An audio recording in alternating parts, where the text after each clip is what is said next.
The waves crashed gently against the sands of Seacliff Beach, a quiet coastal hideaway tucked just outside the bustling town of Greyford. It was the kind of place lovers went to escape, secret enough to promise privacy, yet scenic enough to feel like something out of a movie.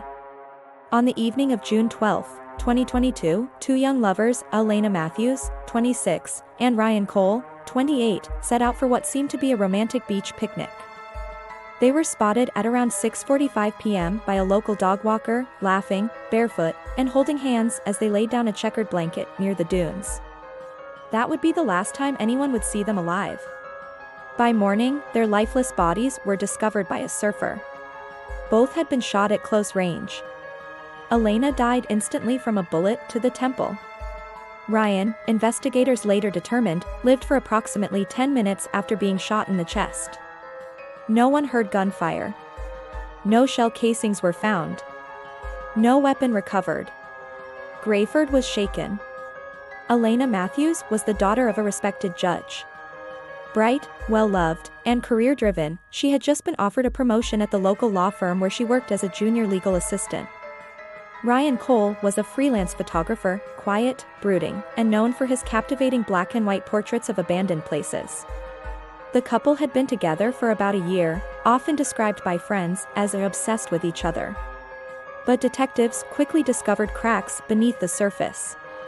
Elena's best friend, Tara Wilkes, told police that just weeks before her death, Elena had confided in her about Ryan's jealous streak.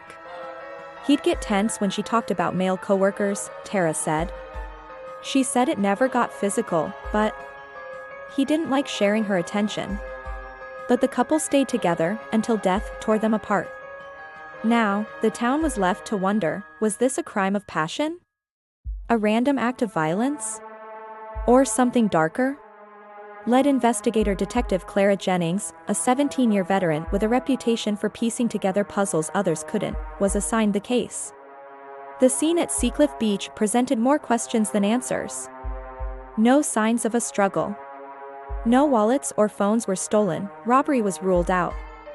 The couple's car, parked about 400 yards away, had been untouched. What was odd, though, was the positioning of the bodies. Ryan lay slumped partially over Elena, his hand stretched toward her like he'd tried to protect her. Blood trails indicated he'd crawled several feet before collapsing. Even stranger, two sets of partial footprints were found leading away from the scene. One set small and barefoot, matching Elena. The other, wearing work boots. But who wore boots to the beach? The first name that raised eyebrows was Caleb Nash, Elena's ex-boyfriend. He and Elena had dated for 4 years before breaking up just 8 months prior to her death.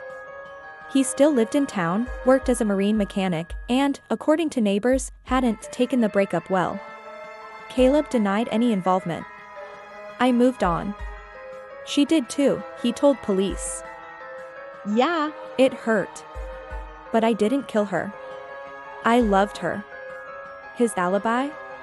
Working a late shift at the dockyard, which checked out. Timecard punched. CCTV confirmed his presence. But when pressed, Caleb made an odd comment. "If anything happened to her, I'd look at him. That guy Ryan, he was hiding something." This comment steered the investigation in a new direction. Elena's family described Ryan as a loner with a camera, but deeper digging uncovered a more complex man. Detective Jennings uncovered financial inconsistencies in his accounts, small deposits, untraceable payments, and several images found on his camera SD card that were troubling. One set of photos showed Elena in various stages of undress, taken without her knowledge, seemingly while she slept. Others showed the two arguing, captured from afar, suggesting he was documenting their fights. Had Ryan been stalking Elena even while dating her? More disturbing, an unsent email on Ryan's laptop, saved as a draft. "If anything happens to me, don't believe the obvious story. There's someone watching us. Someone close." The email was dated 2 days before the murder. Elena's phone had never been recovered. Tech specialists tried to ping it but got nothing. It was either turned off, destroyed, or buried somewhere unreachable. But Ryan's phone, left in the car, offered a few final clues. A voicemail, received at 6:18 p.m. the night of their murder, from a blocked number. You shouldn't be there. I told you to stop this. You crossed a line. Voice analysis couldn't confirm the caller's identity, but the voice was male. Calm. Almost familiar. Detective Jennings requested a full call log analysis and requested geolocation data from the tower closest to Seacliff Beach between 6 p.m. and 8 p.m. They hit gold. At 6:59 p.m., a burner phone pinged a tower just 0.3 miles from Seacliff Beach. The phone was used only once, a single call to Ryan Cole's number. With court approval, Jennings ordered a deeper trace on the device. The buyer, according to the clerk at a Greyford gas station, was a man in his late 40s with a beard and a sheriff's cap. There was only one sheriff's deputy in town who matched that description and had gone off duty around the time of the murder, Deputy Alan Voss. Deputy Voss was considered a steady hand, respected, reliable, and a family man. But in interviews, his demeanor turned tense. Jennings reviewed body cam footage from his patrol the week before the murders. In one frame, she spotted something odd: Voss standing outside Elena's law firm, talking to her in the parking lot. She seemed uncomfortable. He grabbed her arm. She pulled away. This led to a deeper investigation. Turns out, Voss had a teenage daughter, one who had recently filed a police report that had never been processed. The report? Accusing Ryan Cole of seducing and photographing underage girls, including her. The report had been lost in the system. Jennings confronted Voss with the evidence: burner phone location, the voicemail recording, the footage, and the missing report. That's when Voss cracked. He claimed Ryan had destroyed his daughter's life and that Elena knew and covered it up. According to him, she planned to defend Ryan if charges ever came. Voss said he followed them to the beach to talk sense into them, and things got out of hand. He confessed to bringing a revolver. Said he only meant to threaten them. But when Ryan lunged at him, the gun went off. A lie.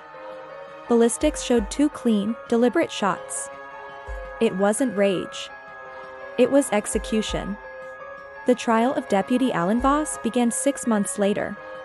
The prosecution painted him as a man obsessed with vengeance, who used his badge to bury the truth and silence those he deemed guilty. The defense argued emotional breakdown, citing his daughter's trauma and the alleged misconduct by Ryan. But no substantial proof was ever found against Ryan. No underage photos. No complaints, besides the lost report. The jury took 4 days. Guilty. Life without parole. Greyford mourned. 2 lovers gone. 1 life wasted behind bars. And a town forever scarred by the secrets that washed ashore that night. In the years that followed, Elena's mother founded a legal foundation for victims of domestic surveillance and abuse. Ryan's brother published a photo book called Whispers by the Shore, a tribute to the love he believed was pure, not poisoned. Detective Clara Jennings closed the case, but the question still lingers. Did Voss kill out of delusion, or was there a darker truth that died with Ryan and Elena on that beach? We may never know.